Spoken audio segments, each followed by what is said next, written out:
working. I do. But I wake up when it's this day in the month, I wake up on Saturday morning and it's yay.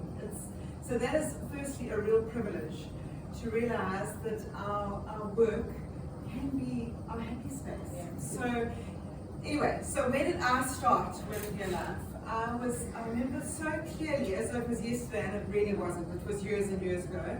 But I was working full-time for a firm of chartered accountants, and people said to me, "Lucky, you've got a good job, you must just stick with it, be grateful." And I was lucky, and I did have a good job. But I started to think, oh my gosh, when are these dreams? And I didn't even recognize them as dreams, but more a life that I had just thought that I would live. I remember thinking, when is that going to happen? One of the things was I was fortunate enough to grow up riding horses, very fortunate. And I just presumed, as a little girl, I had this idea of my horses at home and paddocks and stables, and I just thought that that's what was going to happen. Until a few years down the line of working, I realized that, okay, maybe I'm going to have to be intentional about this, because when is this going to happen? And I remember around about the same time, sitting at my desk overlooking these beautiful gardens, and I remember looking out and thinking, and I think there was a stirring in me. I was thinking, there's more. I need to be able to, how am I going to create this life for me? And I remember that day also looking out the window and thinking, if I leave at the end of the month, I'm sure they'll be sad for me to go, they'll miss me, but they'll replace me quickly and they'll forget about me. And I thought, I need to find something that's going to give me the ability to make a difference in people's lives. And I also remember thinking, sure, but what? Where do you start? Am I going to go and study something further? Am I going to look for another job like that? How am I going to create that life for myself? And I had a phone call shortly after that. God heard all of this. I know He planted those seeds in my heart. And I had a phone call from someone, and she said, "Mellisa, I was just wondering, would you be open to having a look at a way of earning an additional income alongside what you're currently doing?" And I remember thinking, yes. But in that split second, I thought, what can it be that's so good? I bet you it's one of those things. I bet you're just wanting money from me. I bet you it's sales, and I'm not a salesperson. And all these negative thoughts came in. But I'm always grateful to this day that she actually happened to be the daughter of one of our big clients. And she sounded so nice, so I thought, okay, let me go along and just have a listen.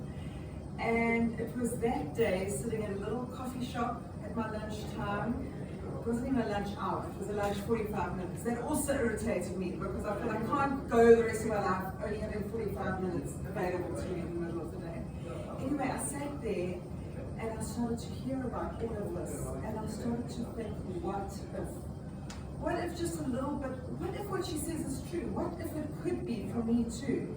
What if the ability to create a life, make these changes, what if it's not just for other people, but it could be for me too? And I started to get quite excited about that. And I went home to my husband and I told him, and he said, "You're mad, you're not even a salesperson." And he's the most amazing person, those of you who don't know him. But he said, "You're not a salesperson, you're going to have to go out and talk to people." He said, "You prefer your animals." Anyway, I was like, oh, but what if? Anyway, a few days later, the negativity got to me, and I phoned Ingrid and I said, "No, it's not for me right now." And she said, "No problem, I'll pop by and collect all my literature at some stage, and you know where to find me." And then I was a little bit put out, because I was like, "Sure, you should try and convince me, like maybe you can make this work." Anyway, but I couldn't get rid of that what if. And I sat at work and I thought, no, just maybe. And so then I went back to her and I said, "No, I've decided that I'm going to do it." But there was a few things at that time that I decided I was going to believe her that said to me that I could do it. Not just all those negative voices that we do, don't we? And maybe if you're here for the first time, you're also thinking, you've heard Rachel's amazing story, Mabra's story, and other stories, and Christine, and as we go along, but you sometimes think it's for other people only. And I want to just say to you, just allow yourself to be open, but it's not. When we see other people achieving their dreams and living their life, It's not only for them, it's not. But we need to start to believe in ourselves. And so that's where, when I look back to that all those years ago, I've still got my amazing husband, and he has been on this journey with me, and this business has enabled us to create a life for ourselves. It wouldn't have been possible.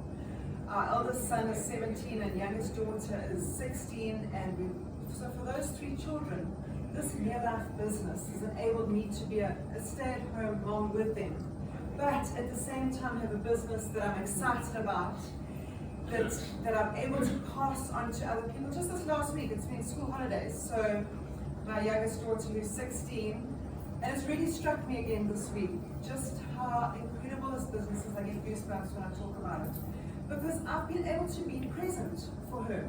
I've been able to go and have coffee together if we want to. We go and have go to gym together in the middle of the day, if that's how it works out for both of us. Go for a walk on the beach, ride our horses together. This business has enabled me to be present with her and to be able to just sit and chat to her, if that's what we feel like doing at that time. We live in a life that we are so pressurized by so much and raced here and there, but that having those choices and being able to create that life is something that no one can take away from you, and that's what this Near Life business has given to us as a family.